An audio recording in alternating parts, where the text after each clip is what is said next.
Have you ever wondered if Peter Thiel is the Antichrist? When the man who co-founded Palantir, a company that watches everything you do, stands before Silicon Valley elites and talks about end times prophecy. In September of 2025, Peter Thiel delivered a private 4-part lecture series titled The Antichrist to invited tech leaders in San Francisco. When recordings leaked, the internet exploded. Here's the situation. Peter Thiel, billionaire investor, co-founder of Palantir Technologies, just spent weeks teaching tech elites about biblical end times, not as a warning, but as a framework. Thiel argued the Antichrist won't be a tech overlord, rather, he'll be a Luddite who stops technological progress in the name of safety.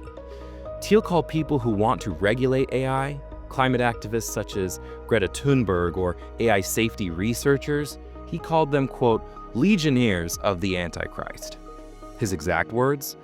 In the 21st century, the Antichrist is a Luddite who wants to stop all science. One of the most powerful men in tech is using revelation to argue against restraint on technology. Meanwhile, his company Palantir is building the most sophisticated surveillance infrastructure in human history. And people noticed. Social media exploded asking, is Peter Thiel the Antichrist? Not because he's evil, but because the system he's building sounds exactly like what the Bible warned about. Palantir processes data for the CIA, NSA, FBI, Pentagon, police departments, banks, and corporations worldwide. It integrates everything: phone records, financial transactions, social media, biometrics, location tracking. One former Marine said, "You will know every single bad guy in your area." The Guardian called it, quote, minority report come true, an all-seeing eye that predicts what you'll do next. And people asked, isn't that exactly what Revelation describes? Here's the passage in Revelation for context. Revelation 13 verses 16 through 18 say, quote, "Is all, both small and great, rich and poor, free and slave, to receive a mark on their right hand or on their foreheads, and that no one may buy or sell except one who has the mark or the name of the beast, or the number of his name." Here is wisdom. Let him who has understanding calculate the number of the beast, for it is the number of a man. His number is 666. A system where you can't buy or sell without the mark. Total surveillance. Total compliance. Refuse? You're shut out. Picture this. You wake up. The news announces a new digital ID system, biometric, linked to your bank, health records, employment. It's for security, they say. A few people get it, then more. But you wait. Weeks pass, then the announcement. Participation is now mandatory. This is how our system operates now. Your bank? Update your digital ID or your access will be suspended. Your employer? Register to continue payroll. The grocery store? Digital ID required. You try to buy gas? Rejected. Pay rent? System error. You call customer service? Sir, you just need to register. But you know what registration means. Registration means compliance with a system you didn't choose. A system controlling whether you eat, work, or exist. That's what Revelation 13 describes. And the infrastructure, from a technological standpoint, exists. Consider what we have. Palantir tracks anyone, anywhere in real time. CBDCs, or central bank digital currencies, programmable money governments can turn off with a keystroke. Biometric identification, facial recognition, fingerprint scanning, these are standard in dozens of countries and thousands of devices. The tools for Revelation's scenario aren't coming, they're here. Ross Douthat, American author and New York Times columnist, said it best. The surveillance technology provided by Palantir could be a tool for the Antichrist. Revelation 13 described it 2,000 years ago, and Peter Thiel's company seems to have helped build it. Now, I know how this sounds. Alarming, extreme, perhaps a little unorthodox. But in any case, there's always something we can do. Even in the wake of a potential global mass surveillance state, there are practical steps you can take for yourself, your family, whether that's spiritually, mentally, or practically.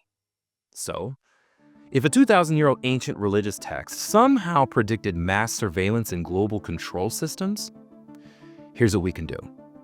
Plan Alpha, accessible. For everyday citizens and families who want to stay safe, aware, and one step ahead in a world run by intelligent machines. Understand the basics of how these technologies work. Digital IDs, CBDCs, biometric systems. You don't need a degree, just enough literacy to stay up to date and spot when something's off. Stay informed, follow credible sources on tech policy and surveillance, not fear-mongering clickbait. Run scenarios with your family and community so that you're not caught off guard. Stay prepared, stay hopeful, know the landscape.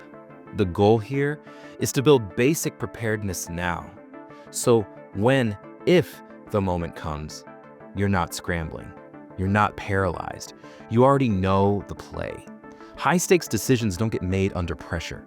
They get made now, in the quiet, when you can still think clearly. Plan Bravo, advanced.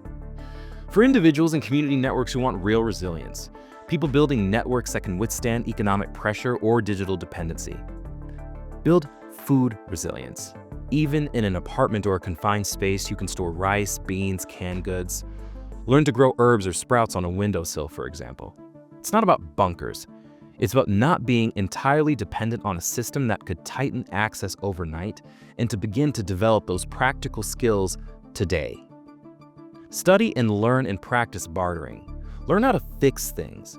Build relationships outside of digital dependency. Know your neighbors. Find people you can trust when credit cards stop working. Strengthen your local networks. Join or start a community group, whether that's through your church, mutual aid, a neighborhood council. When supply chains break or digital systems exclude people, strong communities survive. Monitor policy. When digital ID laws or cashless mandates come up locally, tune in and speak up.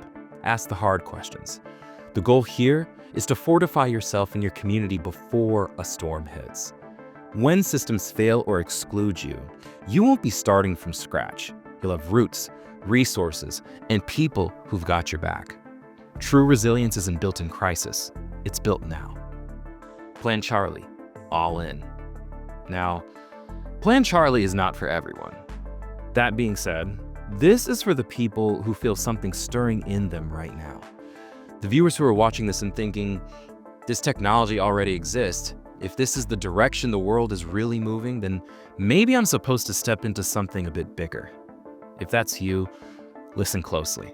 This is the path for the people who feel the weight of this moment. The ones who can't shake the sense that they're supposed to build, preserve, or protect something before the world reaches a point of no return. Because here's the truth. The technology described in Revelation-like systems is not theoretical. It's not sci-fi. It's here. And if that fact hits your heart, not with fear, but with clarity, then this might be your assignment.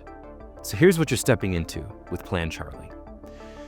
If you feel drawn to the world of code, systems, or engineering, pursue cybersecurity, AI safety, privacy engineering, or digital rights work as a career choice. Learn how these systems are built so you can stand inside the room where decisions get made.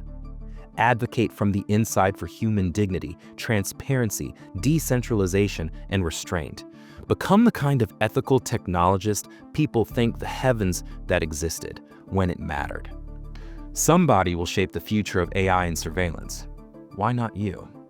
If you feel a pull toward land, self-sufficiency, or physical preparation, start learning off-grid skills, growing food, water capture, energy independence. Train yourself now while you still have margin and options. Build a small local network, 2 families, 5 friends, a church group, people who can rely on each other when systems fail. Learn enough to teach others, because resilience becomes powerful when it multiplies. If a digital top-down system ever restricted who can buy or sell, the people who prepared will be the ones able to help those who didn't. If you're wired to analyze, discern, or translate, study surveillance policy, digital ID legislation, and AI ethics. Learn how those systems work so you can explain them to normal people. Be the one who spots shifts early and raises the alarm accurately, not with panic, but with clarity and truth. The people have always needed watchmen. This era is no different. If you've been waiting for a sign, this may be it. If you've been telling yourself someone smarter, braver, or more qualified will step up, stop. The world gets shaped by the people who respond to the pull in their chest when they realize they're living in a moment that matters. You don't need permission. You don't need perfect clarity. You just need obedience to that nudge inside you that says, if not me, then who? If revelation-level technologies already exist, then the world needs people with conviction. People who are willing to wake up, step in, and build something that honors God, protects people, and pushes back against the darkness. Because when the pressure comes, the ones who answered the call now will be the ones standing while others fall. Look, clearly, I'm not saying Peter Thiel is the Antichrist. I'm not saying Palantir is the beast system. But the AI surveillance tools that could enable Revelation's nightmare scenario, those exist right now. That is objective fact. And the people building them are talking about the Antichrist. That should get your attention. So stay awake, stay informed, stay faithful. This has been Mission Control, your hub in the AI takeover. I'm Elroy Waters. If this hit home, subscribe, like, comment. Tell me, do you see the parallels? What's your plan? And if someone thinks this is a conspiracy theory, share this video with them. Because the fact of the matter is that the technology is real and that prophecy is ancient. When the system demands compliance, the people who saw it coming won't just survive, they'll be positioned to thrive.